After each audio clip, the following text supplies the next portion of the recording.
Hello, ako si Pat, factory worker dito sa Taiwan. Tapos na naman ng isang buong araw na pagtatrabaho. Until 9 p.m. pala yung duty ko ngayong araw. Sa wakas ay nagkaroon din kami ng overtime dahil dumating yung maraming gawa namin. Sa mga nagtatanong kung anong name ng company namin, Pritzjo Company, family business lang siya. Yung mga product dito sa company namin, yung mga mamahalin na bike like Dogma brand, Pinarello, tsaka mga Canyon. So bali dito nga ipababa na ako at mag-out na.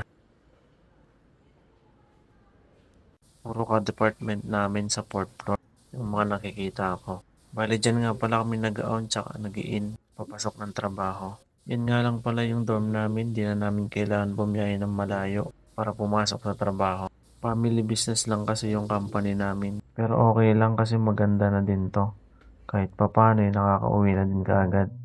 Bali dito nga ipapanik na ako sa dorm namin. Mula first floor hanggang fourth floor nilalakad ko lang. Wala kasing elevator at hagdan lang yung gamit namin. Bali kita niyo sa itsura ko, mukhang hulas na pero masaya pa din yan. Kahit pagod yan, at least kahit papano malaki naman yung sahod. Bali dito na nga ako sa room namin at papasok na. Mapapansin niyo dyan yung mga nakasabit na mga tiyanggi. Hindi joke lang, mga tuwalya pala yan ng mga kadorm ko. Bali dito na nga ako sa may bed ko. Solo ko pala yan, sa baba yung higaan tapos sa itaas yung lagayan ng mga gamit ko.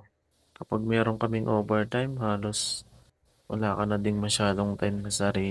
Magbibihis ka lang, tapos kakain ng konti, tapos matutulog na. Bali, ginawa ko na nga din dito yung panghilamos ko.